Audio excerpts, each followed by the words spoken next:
નમસ્કાર મિત્રો, સ્વાગત છે તમારું આજના એક નવા વિડીયોની અંદર। તો મિત્રો આજના સમાચાર વિશે વાત કરવાની છે એ પહેલા જો તમે ચેનલમાં નવા આવ્યા હોય તો ચેનલને જરૂરથી સબસ્ક્રાઇબ કરી દેજો।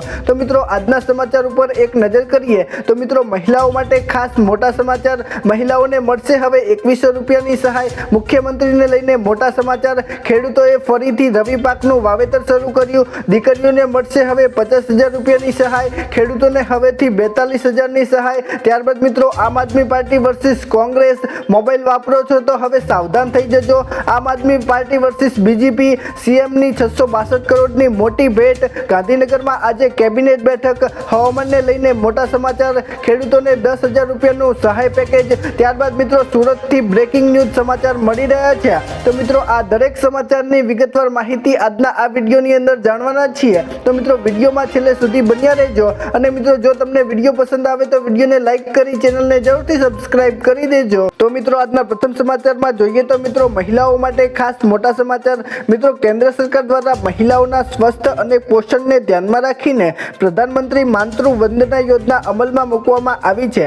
એટલે મિત્રો હવે સગર્ભા અને સ્તનપાન કરાવતી મહિલાઓને કુલ 11,000 રૂપિયા સુધીની આર્થિક સહાય મળે છે। મિત્રો આ યોજના અંતર્ગત પ્રથમ બાળકના જન્મ વખતે 5,000 અને બીજા બાળકના જન્મ વખતે તેને મિત્રો 6,000 રૂપિયાની સહાય મળે છે। ગુજરાતના તમામ લાભાર્થીઓ જરૂરી દસ્તાવેજ સાથે અરજી કરી શકે છે અને પીએમ જય ગવર્મેન્ટ ઓફિશિયલ વેબસાઇટ પર જઈને ઓનલાઈન અરજી પણ કરી શકે છે। મિત્રો ત્યાર પછીના સમાચાર જોઈએ તો મિત્રો મહિલાઓને હવેથી 2100 રૂપિયાની સહાય મળી રહી છે। મિત્રો હરિયાણા સરકારે ગરીબ પરિવારની મહિલાઓ માટે દીનદયાળ ઉપાધ્યાય આવાસ યોજના શરૂ કરી છે અને મિત્રો આ યોજનાની અંદર મુખ્યમંત્રી નાયબ સિંહ સૈનીએ પંચકુલામાં આ યોજનાની જાહેરાત કરી છે અને મિત્રો આ યોજના હેઠળ 23 વર્ષથી વધુ ઉંમરની મહિલાઓને 2100 રૂપિયા સહાય પેટે મળે છે। મિત્રો ત્યાર પછીના સમાચાર જોઈએ તો મિત્રો મુખ્યમંત્રીને લઈને ખાસ મોટા સમાચાર મળી રહ્યા છે। મિત્રો સીએમ ભૂપેન્દ્ર પટેલ આજે જામનગર શહેરની મુલાકાતે આવ્યા છે અને મિત્રો આ મુલાકાત દરમિયાન તેઓ જામનગર વાસીઓને કુલ 662 કરોડના વિકાસ કાર્યોની ભેટ પણ આપવાના છે। મિત્રો શહેરના ધન્વંતરી ઓટોમેટિયમ ખાતે યોજનારા આ ભવ્ય કાર્યક્રમમાં 487 કરોડના ખર્ચ પૂર્ણ થયેલા વિવિધ કામોનું લોકાર્પણ પણ કરવામાં આવશે અને મિત્રો આકર્ષણનું કેન્દ્ર સૌરાષ્ટ્રનો સૌથી લાંબો ઓવરબ્રિજ રહેશે અને જેનું પણ મુખ્યમંત્રીના હસ્તે ઉદ્ઘાટન કરવામાં આવશે। મિત્રો ત્યાર પછીના સમાચાર જોઈએ તો મિત્રો ખેડૂતોએ આજે ફરીથી રવિ પાકનું વાવેતર શરૂ કર્યું છે। મિત્રો ગુજરાતમાં કમોસમી વરસાદ બાદ સરકારે 10,000 કરોડની રાહત પેકેજ જાહેર કર્યું છે। મિત્રો ગાંધીનગર જિલ્લાના ખેડૂતોએ માવઠાના માર છતાં બટાકા, તમાકુ અને રાઈ તથા ચણાના રવિ પાકનું વાવેતર ખેડૂતોએ અત્યારે ફરીથી શરૂ કર્યું છે। મિત્રો વરસાદને કારણે તૈયાર બિયારણ બગડી જતા ખેડૂતોને મોટો ખર્ચ માથે પડ્યો હતો અને મિત્રો જમીન પાણીથી તરબોળ હોવાથી ગત વર્ષની સરખામણીએ બટાકાનું વાવેતર આ વર્ષે અડધું થઈ ગયું છે અને મિત્રો જિલ્લામાં અત્યાર સુધી કુલ 3578 હેક્ટરમાં વાવેતર થયું છે।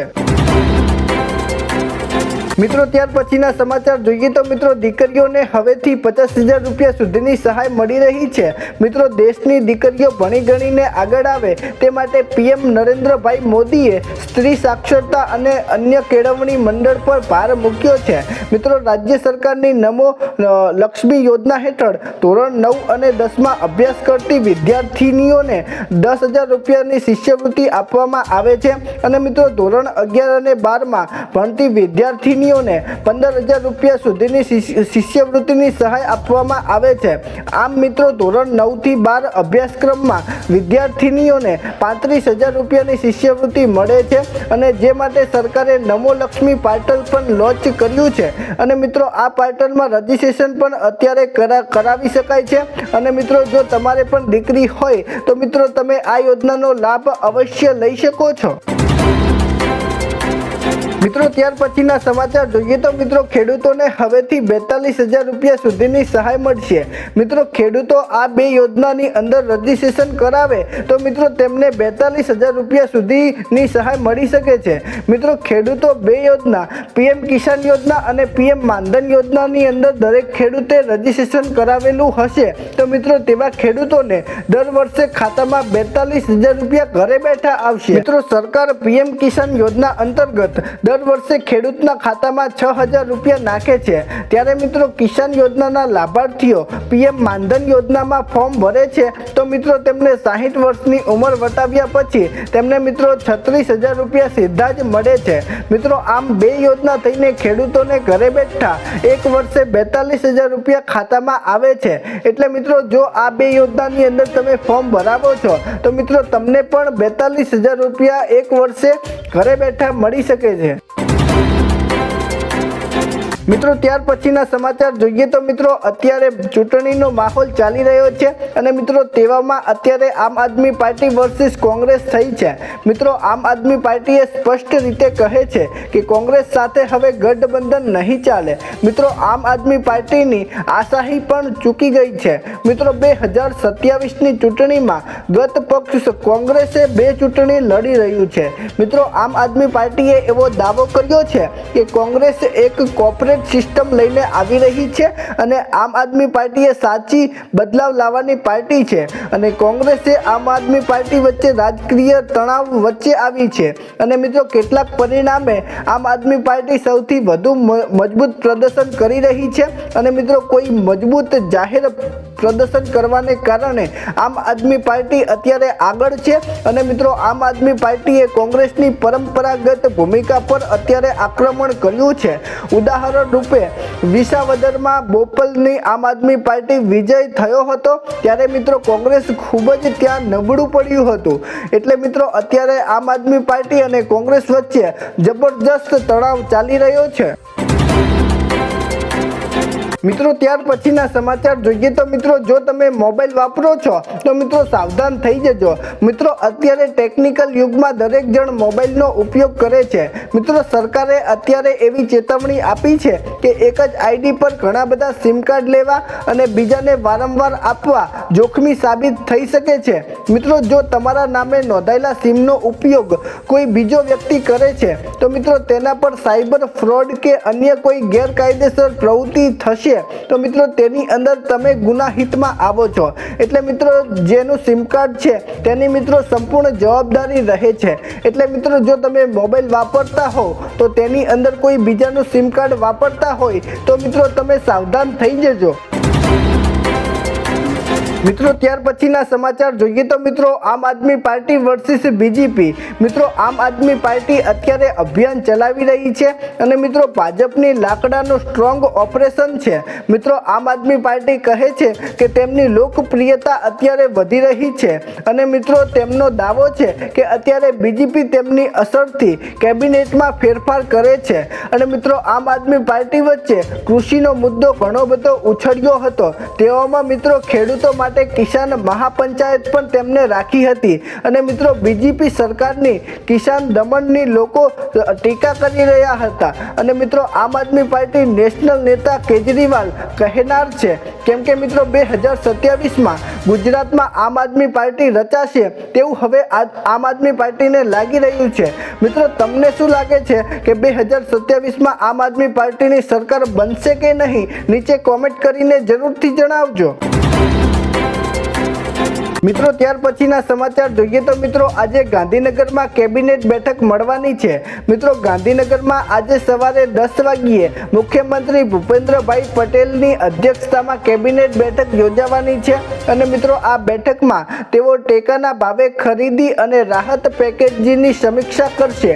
મિત્રો રાજ્યમાં ચાલી રહેલી ખાતરની અછત અને આગામી એક યાત્રાના કાર્યક્રમ અંગે પણ ગંભીર તેઓ ચર્ચા કરવાના છે અને મિત્રો આ ઉપરાંત સરકારની આગામી ચિંતન શિબિર પણ તેઓ યોજવાના છે અને મિત્રો ગત નીતિ હેઠળ મંત્રીમંડળ દ્વારા અનેક નવા નિયમોમાં ફેરફાર કરવામાં આવી શકે છે તેવી પણ અત્યારે શક્યતા છે। મિત્રો ત્યાર પછીના સમાચાર જોઈએ તો મિત્રો હવામાનને લઈને મોટા સમાચાર મળી રહ્યા છે। મિત્રો અત્યારે રાજ્યમાં ઠંડીમાં ચમકારો જોવા મળી રહ્યો છે, તેમજ મિત્રો ગુજરાતનું તાપમાન પણ ઘટી ગયું છે। મિત્રો રાજ્યના મોટા ભાગના શહેરોમાં 1 થી 2 ડિગ્રી ઉંચકાતા લોકોને આંશિક રાહત મળી છે। મિત્રો આજે નલિયામાં સૌથી ઓછું તાપમાન નોંધાયું છે।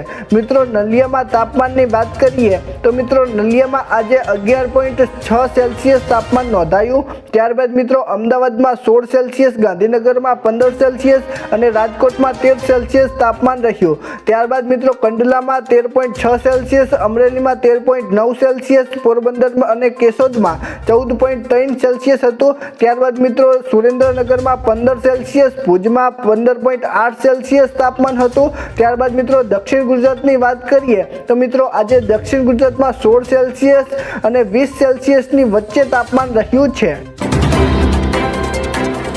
મિત્રો ત્યાર પછીના સમાચાર જોઈએ તો મિત્રો ખેડૂતોને 10,000 રૂપિયાનું સહાય પેકેજ મળી રહ્યું છે। મિત્રો અત્યારે કૃષિ જોખમ અને ખેડૂતો માટે મોટી સહાય મળી રહી છે। મિત્રો રાજ્ય સરકારે અનિયમિત વરસાદથી પાકને નુકસાન મળતા મિત્રો ખેડૂતો માટે અત્યારે રાજ્ય સરકારે સહાયની જાહેરાત કરી છે। મિત્રો આ સહાય જાહેરાતમાં ખેડૂતોને 10,000 રૂપિયા સુધીનું વળતર મળી શકે છે। તેમાં મિત્રો 10,000 કરોડનું વળતર ચૂકવવાની પણ સરકારે આ યોજના બનાવી છે। મિત્રો સરકાર એવો દાવો કરે છે કે દેશના અસરગ્રસ્ત ખેડૂતોને પ્રતિ હેક્ટર 22,000 રૂપિયા સુધી સહાય મળી શકે છે। મિત્રો અધિકતમ તેઓ 2 હેક્ટર સુધી સહાય લઈ શકે છે। મિત્રો ખેડૂતો માટે સરકારી ખરીદી પણ થશે અને મિત્રો નવેમ્બરથી પાકને ટેકાના ભાવે ખરીદી પણ શરૂ કરવામાં આવશે તેવી સરકાર દ્વારા જાહેરાત કરવામાં આવી છે। મિત્રો ત્યાર પછીના સમાચાર જોઈએ તો મિત્રો સુરતથી સૌથી મોટા સમાચાર મળી રહ્યા છે। મિત્રો સુરતના રિંગ રોડ પર આવેલી સુરત ટેક્સટાઇલ માર્કેટની અંદર મિત્રો ઘણી બધી દુકાનો આજે બંધ કરવામાં આવી છે। મિત્રો આજે 22 દુકાનો લગભગ બંધ કરવામાં આવી છે અને મિત્રો સરકારી મોટી કાર્યવાહી અત્યારે થઈ રહી છે અને મિત્રો આને કારણે સુરતના વેપારીઓમાં પણ રોષ જોવા મળ્યો હતો અને મિત્રો મામલો પોલીસ સ્ટેશન સુધી પણ પહોંચ્યો હતો। મિત્રો માર્કેટના પ્રમુખના જણાવ્યા મુજબ 3 વાર નોટિસ આપવામાં આવી હતી, છતાં મિત્રો પેમેન્ટ ન થતાં કેબિનેટે આ મોટો નિર્ણય લીધો હતો અને આ આગોતરું પગલું પણ તેમને ભર્યું હતું। મિત્રો બોર્ડ ઓફ નોમની અને ટ્રિબ્યુનલ દ્વારા વેપારીઓના દાવા પણ મંજૂર કરવામાં આવ્યા હતા। તો મિત્રો આ હતા આજના તાજા મોટા અને સૌથી અગત્યના સમાચાર। તો મિત્રો તમને સમાચાર કેવા લાગ્યા નીચે કોમેન્ટ કરીને જણાવજો અને મિત્રો જો તમને વિડીયો પસંદ આવ્યો હોય તો વિડીયોને લાઈક કરી ચેનલને જરૂરથી સબસ્ક્રાઇબ કરી દેજો। તો મિત્રો ચાલો મળીશું એક નવા વિડીયો સાથે, ત્યાં સુધી અમને રજા આપજો। ધન્યવાદ।